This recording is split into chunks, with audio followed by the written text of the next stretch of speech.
ძვირფასო მეგობრებო, ხოთმე სამრო ჩვენი განაცემის სტუმარი ზალიკო უდუმაშვილი.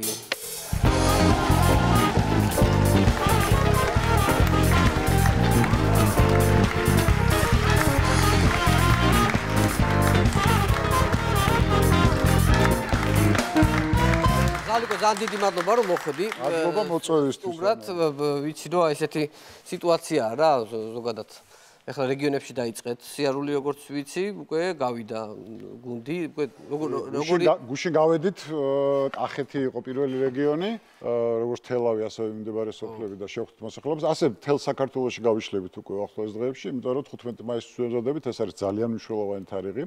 რომელიც დაანონსებული აქვს და ამ ჩვენი მთელი სიარულის მიზანი არის ის, რომ ის საპროტესტო მუხტი, რომელიც დღეს არის მოსახლეობაში, ეს ძალიან დიდი საპროტესტო მუხტი არის, რომ მოვამზადოთ იმისთვის, რომ ყველა ვიკრიბებით 15 მაისს უკვე თბილისში. ხო, იმიტომ რომ ეხლა თუ აი რა არის იცი, ალბათ ხალხთან ახლოს რო მიდიხარ და ეუბნები კონკრეტულად უფრო იმიტომ რომ არის ხო რაღაცა ნიჰილიზმი, არის ხო რაღაცა ხალხში, რომ აი არაფერი არ გვეშველება, ხო არის ეგ.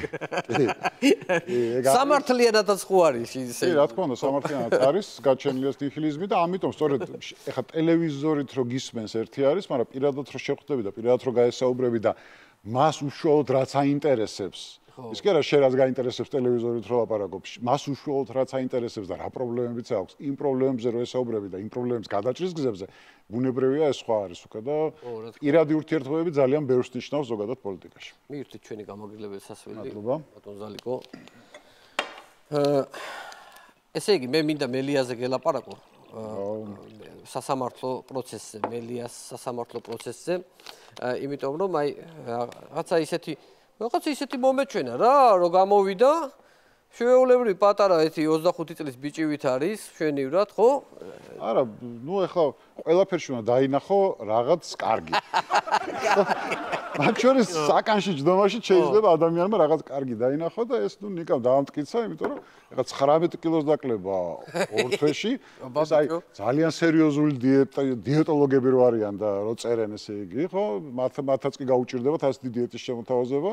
ეხლა 19 კილო უკვე სერიოზული ამბავია და მეგონი აღარ არის საჭირო მეტი ციხეში ჯდომა. ანუ დიეტაც აღარ არის საჭირო. ანუ მეტი დაკლება აღარ არა, მშვენიერ ფორმაშია, ეხლა უნდა გამოვიდეს უკვე. ანუ ესე რატო, იმიტომ რომ ეხლა მაგალითად უგულავასო შევხედო, ხო? იმისი დიეტა უკვე მე ჩემთვის აღარ აქვს ისეთი მნიშვნელოვანი, იმიტომ რომ აშკარად მელიას დიეტა უფრო ისეთი მეგონი გაამართლა კიდევ. უფრო ეფექტურია ვიდრე უგულავასი. მოვიკითხოთ აქედან მელია, იმიტომ რომ რა თქმა უნდა მოვიკითხავ, დამირეკა ამასინა. ხო და რომ დავხედე ამ ნომერს, რომ ისეთი უცხო ნომერი იყო, არანაირი ლოგიკით არ უნდა მეპასუხა რა. არანაირი ლოგიკაში არ ჯდებოდა რა და ნუ აი ძალიან უცხო ნომერმა დამაბნია ცოტა და ნუ მაინც ავიღე ყურმილი და დილა იყო და ანუ გამარჯობა ზალიკო როგორ ახარო იქიდან მესმის და ვერ დავიბენი ახლა ამ ნომერით ვერ დავაკავშირე ვერავისთან და კარგად რომელი ხარ მეთქე. კაცო ნიკავა რუსტავსკი რა დაგემართა. რუსტავსკი ეგ არის ხო? ზედმეტ სახელიც აქვს უკვე სერიოზული რუსტავსკი კარგია. მაგრამ რა არის ის სასამართლო პროცესი რომ უყურებდი ხო? მე მახსოვს რომ პროკურატურა ადრე ამბობდა რომ გირავო გადაიხადოსო და გამოვიდესო კაცო. ბაი ჩვენო კი არ ვიჭერთო მაგასო. მაგრამ ახლა როგორი? ახლა მე მგონი ითხოვდა რომ პატიმრობას ითხოვდა, მე მგონი ახლა მოითხოვა. ძალიან ძიმე ის პროცესი იყო პროკურატურისთვისაც სხვათა შორის და მოსამართლისთვისაც, იმიტომ რომ ნუ ეხლა ღია ჩანდა ყველაფერი, რომ საბოლოოდ მოსამართლეს უნდა წაეკითხა ის, რაც წინა დღეს ან იმ დილას უთხრეს, რომ ეს უნდა წაიკითხო განჩენ, მაგრამ პროცედურულად ხო ჩაეტარებინე სასამართლო, ანუ რაღაც პროცედურები ხომ გაივლეკ ადვოკატებისთვის მოესმინა, პროკურატურისთვის მოესმინა, ნიკასთვის მოესმინა, ხო? და პროკურატურა აქამდე რომ ეხლა მართლა თვალებში ნაცავს გვაყენდა, რომ ნიკას თავის ხელშია გასაღები და როცა უნდა გააღებს და გამოვა და ნიკა ესე იგი ჯიბში იდგა არაღებდა ამ კარს არასოდეს რა ესე იგი რა, ხო? მე რა იყო სასამართლო? რეალურად იმ დღიდან, როდესაც ნიკას შეეფარდა პატიმრობა, იმ დღიდან გირაოს აზრი დაეკარგა, იმიტომ რომ სამართლებრივად არასოებდა, რომც მოგდომებოდა, აი მე რომ მისულიყავი და მე თქვა რომ აი მე ვიხდი ახლა ნიკას გირაოს და გამოიყვანეთ სამართლებრივად შეუძლებელი იყო, იმიტომ რომ პატიმრობა აქვს შეფარდებული, გირაო აღარ არსებობს ბუნება. მოსამართლემ ესე თქვა. ეხლა გუშინაც ხო იყოს პროკურორი სულ იმაზე საუბრობდა, რომ აი გადაიხადა გირაოს და შემოეთავაზებინათ, ესე გირაო და ჩვენ შევიდოდით შუამდგომლობით და მოსამართლე რამდენჯერმე ჩაეკითხა. თქვენ რა სიტყვთ? აი დღეს პროკურატურა რა სიტყვოსო? ნუ იმათმა დაიწყეს ისევ შემოვლითი გზით საუბარი, რომ აი ვითხოვთ, არ ვითხოვთ აი რომ გადაეხადა, გამოვიდო და ჩვენ არასოდეს არ ვიყავით მისი დაპატიმრების მოხდა. ბოლოს მოსამართლეც კი შეწუხდა ამ ყველაფრით. იმიტომ რომ ის სპექტაკლი სხვა სცენარით მიდიოდა აშკარად და აკეთებდა სხვა დადგმა გადაუხიეს რაღაციდან. და მესამედ კითხვა, გამაგებინოს პროკურატურამ რა სიტყვოსო? და ეს ჩუმად პროკურატურა პატიმრობს.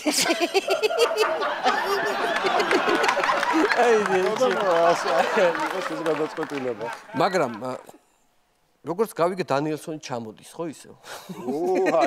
ეგ არის ცალკე საკითხი. ხო ეგ მაინტერესებს. ცალკე საკითხი. რამდენადაც მე ვიცი, ბოლოს ის კაცი რომ წავიდა დაიგინა.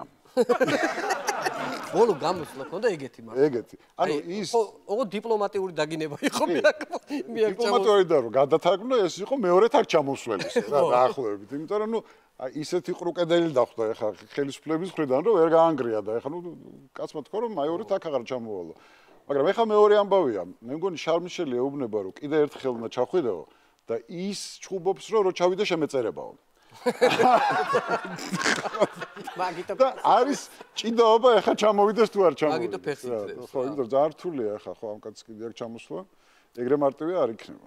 მაგრამ რასო ვიცი ეხა შეიძლება ეხა მოლაპარაკებს მაგიტას შენ არ ხარ ხოლმე. არა მე. მაგრამ რაღაცა ინფორმაციები იცი, ხო?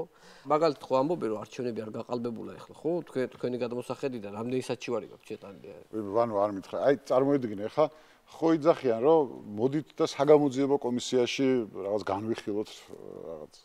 ხო. გაყავდა თუ არა არჩევნები. არჩევნები რომ დასრულდა იქიდან, ორი კვირის განმავლობაში 700 საჩივარი მარტო შევიდა ჩვენგან საარჩევნო ადმინისტრაციაში. 700. 700. მარტო ნაციონალები. კი, მარტო ჩვენგან. 50-ზე მეტი სარჩელი შევიდა სასამართლოში. და 40-ზე მეტი განცხადება შევიდა პროკურატურაში თავისი მტკიცებულებებით კონკრეტულ გაყალბების შესახებ. აბა დამისახელე ციფრი ამ დაახლოებით 800 ერთობით რა ვიღოთ სარჩელიდან რამდენი განიხილეს? რავია, 20. 0. ბანდა არც ერთი. არც ერთი არ განუხილია. არც ერთი საერთოდ. ეხლა წარმოიდგინე, ეს ხალხი გვეუბნებია. აი ხო შემო სიმბოლურად რაღაცა აეღოთ განეხილა და ეთქვათ რომ ამაზე გეთქვათ უარი, არ დაკმაყოფილდა რომ საერთოდ არც განუხილია და ეს აიღეს გადადეს გვერდზე და თქვენს, იმიტომ რომ ბუნებრივია იქ რომ რომელიღაც ჩვენი სარჩელი დაკმაყოფილებული იყო, ამას ავტომატურად მოყვებოდა უბნების გახსნა, ავტომატურად ახლიდან გადათვლა და ყველაფერი გამოჩნდებოდა, ხო რეალურად რაც მოხდა. ხო და ამიტომ არც ერთი საერთოდ. მაგრამ პარლამენტში შესვლა ამბავზე იყო ყველაზე ესეთ სახალისო ამბავი, რომ მეგრელიშვილი ითხოვს, რომ მარიხუანას ლეგალიზაციაო მოახდინეთო და პირდაპირ შემოვდივართ პარლამენტშიო. მართლა გეუბნები. არა, მან თქო ეგრე იყო რეალურად, რომ თავიდან ახლა ეს ვახო და იაგო, როდესაც დაიწყო ჩვენი ბოიკოტის ამბავი, ხო ერთად ვიხილავდით ყველა ამ ნაბიჯებს რა უნდა გადაგვეღოთ პუნქტები, რას თანხმდებოდით, რას არ თანხმდებოდით, რა იყო ჩვენთვის ამოსავალი, ყველა ოპოზიციურ პარტიას თავისი ის ქონდა მოთხოვნები, რომ აი ამას არ დავთანხმდები, მათაც ხოთა შორის რაღაც პუნქტები ქონდა, აი ამას ჩვენ არ დავთანხმდებით, ამას რაღაცა რომ აი ხო რა რაღაც ჩვენთვის თავარი არის ის რომ რაღაც ბარიერით დაიწიოს საარჩევნო და რეფორმა და ასე შემდეგ იქ პროკურატურის რეფორმა და რაც რო გადიოდა ეს ნელ-ნელა ეს პუნქტები ვარდებოდა და ვარდებოდა. ანუ რაც მათთვის იქნებოდა შეთანხმების საკითხი და ბოლოს დავედით ეკავდა ბიძიებო ერთი მოგვაწევინეთ. ლეგალიზაცია თუ მოხდა მარიხუანის ჩვენ დათავარ შეთანხმებას ხელი მოაწეროთ და თავიდან ეთქოდა ამ კაი ხალხს კაცო რა პრობლემა იყო. ბოლოს ეკავდა ბიძიო ერთი მოგვაწევინეთ და შემოვალთ მაგის დედაცვათინე. მაგრამ მათ თვითონ ეს გადათ ეს პარლამენტი რომელიც არის რა ძალიან საოცარი პარლამენტია ფრიდონ ინჯია ხო სულ რაღაცა პარლამენტიდან რაღაც სულ არის რა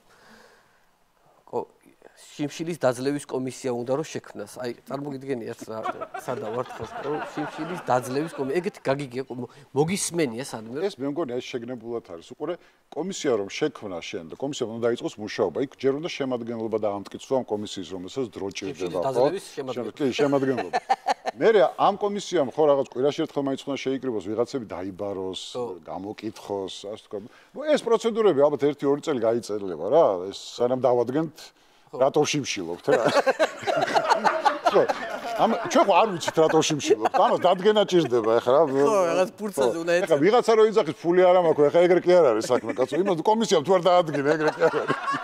ჩაიწერა. ხო, რომ ამ კაცს ფული არ აქვს და იმიტომ შიმშილობს, ხო და მე ალბათ რა ვიცი, ვინც ეს ნაშიმშილარი ხალხი ვინც გადარჩება, შეიძლება იმათვის რაღაც რეცეპტი დაიდოს ბოლოშიც რა. რავი, მარადისობის დღეზე იყავი? არა, მარადისობი მოვნიშნე კალენდარში.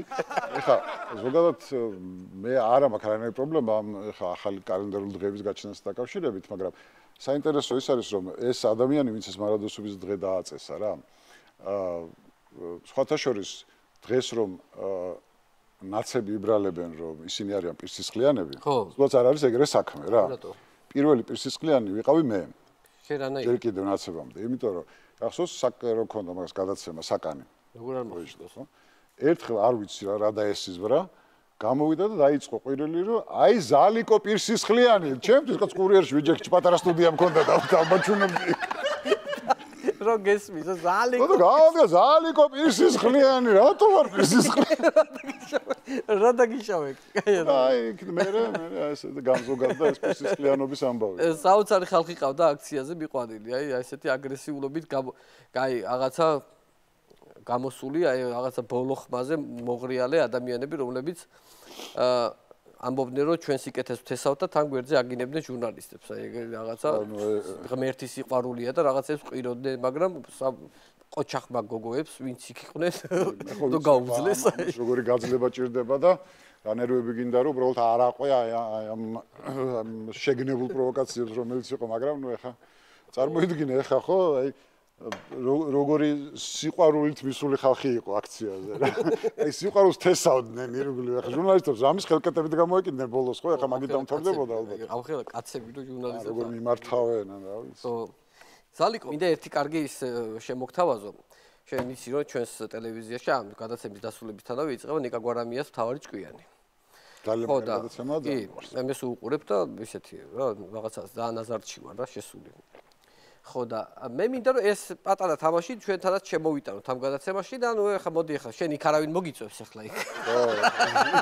ხო, იმიტომ რომ მაინც ეხლა ცნობილი სახე გაგე შეიძლება ითქვა რომ აი ჩაწყობილია და რაღაცაა, მაგრამ მოდი ეხლა ჩვენ ვითამაშოთ, მე ფული არ მაქვს, ვერაფერს ვერ მოგცემ ეხლა გავერთოთ ეხლა თუ შეიძლება. შეიძლება? კი ბატონო. კარგი, დავიწყოთ. მაშასე მოდი პირველი შეკითხვა. რა ფრაზა აქვს ყველაზე ხშირად ნათქვამი ზაალ უდუბაშვილის? A. ბიზინა გადადექი. B. ეს არის თქვენი დასასრულის დასაწყისი. G. ოლიგარქია უნდა დასრულდეს. D. გაათავისუფლეთ პოლიტპატიმრები. E. დღეს ამინც დიანა გვაგავცნობს. აბა ეხლა რომელი გაქვს ყველაზე მეტჯერ ნათქვამი გაფიცე. ყველაზე მეტჯერ. ეხლა ბუნებრივია ის რაც მანამდე ჩამოთვალე ბოლომდე, რა თქმა უნდა, ბოლო 4 წელიწადში ყველაზე ხშირად ეგ ფრაზები მაქვს ნათქვამი, მაგრამ ეხლა იქიდან გავამდინარე, რომ ტელევიზიაში რამდენი ხანი ვიმუშავე, რა თქმა უნდა, ამინც დიანა გამგაცნობს. ყველაზე ხშირად ნათქვამი ფრაზა, იმიტომ რომ ერაში 3 ჯერ მინიმუმ მაინც ვამბობდი. კი, 3 ჯერ მინიმუმ ამბობდი, მაგრამ ჩვენ გამოვთვალეთ და სწორი პასუხი არის, ეს არის თქვენი დასასრულის დასაწყისი. იმიტომ ხშირად ამბობ, უფრო ხშირად ამბობ. კი ბატონო. გავაგზავნოთ. ყურადღებ შემდეგ კითხვა, გეგმა რა არის გეგმა? ბოდიში ეს კითხვა ამოდის ყოველ იმაზე, რა ქვია, ყოველ ოპოზიციონერის სტუმართან, ყველასთან ამოდის ეს კითხვა. ერთი ადამიანი დაჟინებით აგზავნის ამ კითხვას, თან იგი ინკოგნიტოდ ტოვებს თავის დროს და ნუ აი ვერ ვიღებთ ახლა გადაცემიდან და ჩასმულია ჩვეულებრივად, ვერ გავიგე ვინ არის ეს ადამიანი. გეგმა რა არის გეგმა? აი ესეთი კითხვა. სავარაუდო პასუხები არ აქვს. არა. მარიხუანის ლეგალიზების შემთხვევაში გირჩი პარლამენტში შევა და შეიტანს A. განვითარების გეგმას, B. მეტ თავისუფლებას, G. ეკონომიკურ რეფორმებს, D. მოსაწევს. პასუხი? არ არის ესეთი იოლი საპასუხო ეგ რა. მოსაწევს რო შეიტანს ეს გასაგებია. ხო. მაგრამ მე მაგათ გამოიტანენ ალბათ პარლამენტიდან, იმიტომ რომ მოსაწევს შეტანა კანონით არ შეიძლება პარლამენტში. ხო, მაგრამ სუსტეში დახვდნენ ლეგალიზებაზე. აი ხო. ხო, სწორი პასუხი არის, მარტივია, რა თქმა უნდა, მოსაწევს შეიტანს და მე თავისით მოვა განვითარების გეგმა. მე ყველაფერი ვაგდება. ყველაფერი. თავისუფლებას, ეკონომიკური რეფორმების და ასე შემდეგ. არის ესეთი. ვიდეო შეკითხვა არის გადაცემაში შემოვიტანეთ ამ გადაცემაში ვიდეო შეკითხვა და თუ შეიძლება ყურადღება ეკრანს გაუშვათ მოგესალმები ვანო მივესალმები შენს მიმართ როგორ ახერხებთ ეხლა გადავარ პირდაპირ კითხვას ჩამოთვლიდაგან რომელი არ არის ჩემი აშენებული და ბათუმი ბ სიღნაღი გ მესტია დ რაბათი დ ანაკლია თუ ვ ნიკარაგუა მისთვის კითხვას ჩამოთვლიდაგან არ არის მისი აშენებელი რომელი არ არის მისი აშენებელი შეგახსენეთ თუ გინდა არა მესტია სიღნაღი ბათუმი რაბათი ანაკლია ნიკარაგუა ხო ნუ მესტია სიღნაღი რაბათი ანაკლია ეს ყველაფერი მისი აშენებულია ნიკარაგუა არ მახსენდება სიმართლეებით ხო მიხსენებ შეიძლება ადღაზროს გამორჩა მაგრამ ლოგიკურად რო გავყვეთ ალბათ ჯობია ნიკარაგუა აფიქსირეთ პასუხი კარგი დააფიქსირა ზალიკო პასუხის მოვისმინოთ სწორი პასუხი თუ შეიძლება ეკრანზე ნურას უკაცრავთ უკაცრავ ნიკარაგუას აშენებას მივაპირებდი ლენტეხის მისადგომი ეკერას მივაპირებდი პატარა გუას ფორიჩი ბალტას საერთოდ ვაპირებდი ძებში და კომოს შავ ხევსურეთში არ დაგოცა და ოროსადმა ოლიგარქმა უკაცა პასუხი არის კაი კარგი ვინ გადაუღო ფოტო გიორგი გახარიას საგაზაფხულო სამუშაოების შესრულების დროს ა პიარ მენეჯერმა ბ პაპარაციმ გ შემთხვევითმა გამლელმა დ მეგობარმა ნუ არ ვიცი ახლა ლოგიკურად რო გავყვეთ წესით პიარის სამსახურს უნდა გადაეღო ასეთი ფოტო იმიტომ რომ ახლა ის ფოტოები რომელიც ვრცელდება ეგ არ არის შემთხვევითი ფოტოები უფრო დადგმული ფოტოებია და ამიტომ ალბათ პიარ სამსახური ზრუნავს კარგი არც ერთი არ არის სიმართლე გითხრა სწორი პასუხი იმიტომ რომ გიო ისეთი საყვარელია რომ თვითონ ბუნებამ დაასკრინშოტა მიხდი თავისი ბუნებას და ბოლოს კიდევ ერთი ვიდეო შეკითხვა ბატონ ზალიკო თუ შეიძლება რომ ყურადღებით ეკრანზე თუ ვიდეო შეკითხვის ავტორი იგივე პიროვნებაა გახლავთ თუ შეიძლება ეხლაგის დღეისათვის ბოლო ძალიან მნიშვნელოვანი შეკითხვა რომელიც ჩემმა სტუმარმა ვანო ძალიან კარგად უნდა იცოდეს სად გავარ მე ყურადღებით კითხვა სად იმყოფება ვიდეოს ავტორი ა შეკვეთილში ბ ლაგოდეხში გ ანაკლიაში დ ახალციხეში ე სარფში ლოგიკურად რო გავყვეთ ხა ანაკლიას ეგ ფონი არ გავდა ლაგოდეხიც ნაკლებად დიახ ნუ მე გვარამიასავით ვერ მიგიყვას სწორ პასუხამდე იმიტომ რომ იმან იცის პასუხი ეკეთა თუ იათი მთავრდება გვარი აქედან იქიდან ბოლო რა იყო ბოლო იყო სარფი სარფი ხო ალბათ უფრო სარფი სარფი თქვენი პასუხს აფიქსირებთ სარფი თუ შეიძლება მოვისმინოთ სწორი პასუხი თუ იცის სადაც ვდავარ კეთილი ინებე და მომაკითხეთ უკაცრავ 4 საათია ვდავარ არ ხარჯები არ შეუშტებით არავინ არ ჩერდა არ პოლიტიკოსები არ არიან უკაცრავ აყუტნისე გამოყვე მუსაველამდე თუ რა გავაკეთე მოდით რა ადექი მაქსიმალურად ზალ და ადექი და ემოდია ოსა პედასტრები არ დაგაკეთე თუ იცი სათავად მომაკითხა ახ кайიღო გავიცინეთ რა კიდე ხო რა ვქნათ ახლა ჩვენც ხუმრობთ რა უყურთ ზალიკო იცი რა უნდა ესეც თუ მინდოდა ახლა ამდენჯერ ყალი ხავს სტუმრად მაგრამ ძალიან საინტერესო პროფესია გაქვს რაც გაქვს დამთავრებული ეს არის ზოოვეტი ხო ზოოვეტი გაქვს დამთავრებული ხო აი კონკრეტულად რა სპეციალობის ისა გაქვს ნუ ზოოვეტში ახლა ჩემს დროს ახლა არ ვიცი როგორ არის მაგრამ ჩემს დროს იყო სულ ორი პროფესია ეს იყო ზოოვეტერინარი რომელიც უშუალოდ ვეტერინარიას სწავლობდა და მეორე იყო ზოოინჟინერია ხო მე მაქვს დამთავრებული ზოოინჟინერია ეხლა მოკლედ რო ახსნა ეს ზოოინჟინერი. ბევრი მეკითხება ხომ რა არის ეს ზოოინჟინერი? ხო, აი რა ზოოინჟინერია. ეს არის უფრო აი გენეტიკური მიმართულებით, ცხოველების ახალი გამოყვანა და ასე შემდეგ და ასე შემდეგ. ხო და ნუ ეს მიმართულება მაქვს დამთავრებული მე.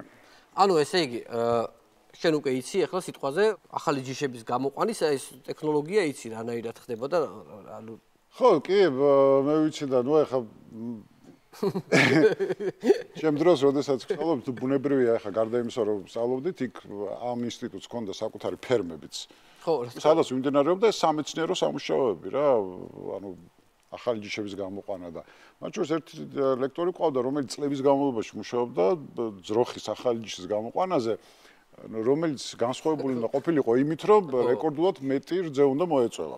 ანუ ეგ მაგ ჯიშზე მუშაობ. ხო, ეხლა ჯიშის გამოყვანა ეს მარტივი არ არის, ხო? მას სჭირდება წლები, შეიძლება 10 წლეულების დაჭირდეს, იმიტომ რომ ეხლა ყოველთვის ელოდები ახალ თაობას, მე იმ თაობაში არ გამართოს, ახალი შეჯვარება დაგჭირდეს და ნუ ეხლა შეიძლება და ეს ადამიანი დაახლოებით 20 წელი მუშაობდა ალბათ ამას და ბოლოს გამოიყვანა ის ჯიში, რომელიც აი მართლაც ერთადერთი იყო, ერთადერთი ძროხა იყო საქართველოში და მას უნდა გაეგრძელებინა მე ამ ჯიშის შემდგომი თაობები რა. ხო. ხო და რა მოხდა? ხეების გამგე შეეშალა და ეს ძროხა დაკლა. მოკლდა შენ დაუკლა ბიჭო. დაუკლა შეთხოვდა აერია სახორცე ჯიშებში და მოკლდა დამთავრდა, აი დამთავრდა ჩვენი რეკორდსმენი ძროხას ჯიში. აღარ აქვს და აღარც გვეყოლება 1-25 წელი კიდე. ამ თავიდან ჭირდება ამ ყველაფერს ამ ციკლის ჩატარება. დაუკლა. კაცმა მთელი ცხოვრება შეწირა რომ ძროხის ეს ჯიში გამოსულიყო 25 litrს რო იწევლიან ალბათ ეგო. ესე რა, ერთი. გამოსდებს როგორ აბარები, კარგად? სხვათა შორის ნორმალურად, მაგრამ გამოცდები არა მარტო ზოოვეთში ვაბარებდი, მინდა გითხრა. რას ნიშნავს? სხვა ინსტიტუტებში ვაბარებდი გამოცდებს. სხვაგანაც სწავლობდი? არა, სხვაგან სწავლობდი. ვინაიდან ეხლა რას მოყვები, ეს მაშინ დანაშაული იყო და შეიძლება ეხლაც დანაშაულია. მაგრამ ხანდაზმულობის ვადა გასულია რა. და შემიძლია მოვყვე. მოკეთ რა მიწევდა ხოლმე გამოცდებზე გასვლა ჩემი მეგობრების ნაცვლადაც სხვადასხვა ინსტიტუტებში. და ოღონდ მაშინ როგორ იყო, აი ეს ამაზე ბოზრ დაეჭირე. ის ხის მაგრად გადიხარ. შენც რიცხრებოდი, ის თუ და შენც გრიცხავდნენ და იმასაც რიცხავდნენ, ვის მაგრათაც გადივიდა. ანუ ეს ძალიან სახიფათო და სარისკო ნუ რისკავდი რა. ერთხელ ესე შემთხვევა იყო, ჩემი მეგობარი მოვიდა ჩემთან და მითხრა, რომ სწავლობდა პოლიტექნიკურ ინსტიტუტში გპ-ში. ხო. საერთოდ ნამყოფი არა ვარო ინგლისურის ლექციაზე. აი, საერთოდ არც უნახი ვარ არასოდესო. და ეხლა რომ მივიდა გამოცდაზე, ჯერ ვერ ჩავაბარებო. და თანო აშკარად ჩამტოვებსო კურსზეო და უნდა გადამარჩინო. შენ უნდა გახვიდე ჩემს მაგერავთ. ეხლა რა მშულობა გვარს და საყელს იტყვის სხვასო და სულ ეგარესო რა. ხო. ნუ ეხლა მეგობარი ისთვის მეგობარი უნდა ეხმარო რა. წავედი ამ გპ-ში, შევედი. დამხვდა ქალბატონის ესეთ ცოტა ხანში შესული და რო უთხარი გვარი და სახელი ჩემი მეგობრის, ნუ ეს ალმაცერად ამომხედა, წიგნი აიღო, დამიდო და წაიკითხეო, აბა რაღაც გვერდზე გადაშავალ და წაიკითხეო. ეს რომ მითხრა რომ წაიკითხეო, მივხვდი რომ იმ კურსზე იყო ძალიან ძიმე მდგომარეობა ინგლისურის მიმართულებით. აი მივხვდი რომ ესეთ იყო და არ იყო პრობლემა, ნუ 100 თუ ისე რაღაცა ვიცოდი ინგლისურად. წავიკითხე ეს ყველაფერი. რო ვკითხულობდი, მივხვდი რომ ეს ქალი ეს დაძაბულად მიყურებდა. დრო მორჩი კითხვას. ესო ეხა შენ არ მითხრა რომ შეგიძლია მოყვე კიდევაც, რა წაიკითხო. ნუ რა იყო ეხა ნახევარი გვერდი იყო რაღაც ხო? კი ბატონო მეთქი და დავიწყე მოყოლა მოკლე შინაარსის რა, ეხა ძალიან მარტივი ტექსტი იყო. რო ვკითხულობდი, დავინახე რომ ამ ქალს რაღაც თვალებზე ცრემლები მოადგა და აი დედაშვილურად რო გიყურებს, სხვანაირი სითბოთი ხო იცი და აი ეს მიყურებს და რომ მორჩია მოყოლას ეხლა მაცალეო, დამელოდი აქო და მალე მოვალ მეო, იცოდეო. არსად არ წახვიდეო და წავიდა. ესე თვალცრემლიანი გავარდა. ჩამოვიდა დაახლოებით 9 საათში მოვიდა, ხელში რაღაც უჭირავს და მეუნება. ეხლა რო იცოდ რომელი წლებია, ეს არის რაღაც 90-91 წელი. ხო. იყო ბნელი და უკუნი რო იყო რა, აი ეგ წლები არის. კოკა-კოლა გვაქვს ტელევიზორში მარტო ნანახი და ამერიკაზეც აი ლეგენდები გადმოცემით რა. იქიდან ჩამოსული კაცი ჯერ ცოცხალი არ აქვს არავინ ნანახი. ეს კაცი შემოდის და მეუბნება, ჩვენ ინსტიტუტსო, ერგო 3 საგზურიო გაცვლითი პროგრამებითო შეერთებულ შტატებში. ეს რა არის იცი იმ პერიოდში? აი მართლა კოკა-კოლა ტელევიზორში მაგ ნანახი. ამერიკაში გიშვ. ამ კურსზეო ესეთი ინგლისური ცოდნე მე არ ამყავსო. წარმოიდგინე, წაკითხული შინაარსი მოყვე. მოკეთო რექტორს ახლა ველაპარაკეო და ერთი საგზური არის შენიო. ამერიკაში მივდივარ. აი მე დამცეცხლა სად მივდივარ. რა ამერიკაში მივდივარ ხო? სხვა ხარ თან. და სხვა ვარ, ნეტა ვინ მიდის ამერიკაში ის გამარკვევი და მე ვთხარი 5 წუთი მაგროვეთ მეთქი. 5 წუთი მეთქი და გავედი ამ ჩემ მეგობართან. რა ქენიო და არ ვიცი მე ვთხარი, ან შენ მიდიხარ ამერიკაში, ან მე ორი ვარიანტი გვაქვს მეთქი და შენ ხوار გაგიჟდი ორივეს ხო გაგვირცხავენ ინსტიტუტებიდანო. აიგებდეგას. ოჯახებს ხო პრობლემები შეექნებათო იქ მამებს და იმებს უარი თქვიო. ესე იგი არ დამოიწყდება იმ ქალის სახე დღემდე, რო უთხარი რომ შევედე რომ არ მინდა ამერიკაში წასვლა მეთქი. აქ უნდა ვიყო მეთქი. ეს ის უნდა დავამთავრებო. აი ესეთი გაოგნებული დავტოვე და გამოვედი რა. კი ბატონო, ზალიკო. ვინდა დიდი მადლობა გადაგიხადო რომ მოხვედი ჩვენთან გადაცემაში სტუმრად. მე იმედი გვაქვს რომ რა ვიცი, ყველაფერი კარგად წავა. ეს 15 მაისის აქციაზე მე ვფიქრობ რომ ძალიან მალე ალბათ ნიკასაც გამოუშვებენ. მე ესეთ შეგიძლია. აუცილებლად და დარწმუნებული ვარ რომ ნიკა მალე გამო, იმიტომ რომ სხვანაირად არ შეიძლება რომ ეს ქვეყანა ჩვენ თუ გვინდა რომ წინ წავიყვანოთ და ნაბიჯები გადავდგათ იმისთვის რომ მართლაც ვიფიქროთ ხვალინდელ დღეზე და არ ვიყოთ ორიენტირებული გუშინდელ დღეზე, ბუნებრივია ამ ნაბიჯების გადადგმა გულისხმობს პოლიტიკური კრიზისის დაძლევას და ამ პოლიტიკური კრიზისის დაძლევაში რა თქმა უნდა პოლიტპატრონების გადაუცვლება არის უმნიშვნელოვანესი და რა თქმა უნდა ნიკა მელიას და გიორგი რუდაც უნდა გათავისუფლდნენ აუცილებლად რა დიდი მადლობა მოხდი ზალიკო უდუმაშვილი იყო ჩვენი გადაცემის სტუმარი მადლობა ზალიკო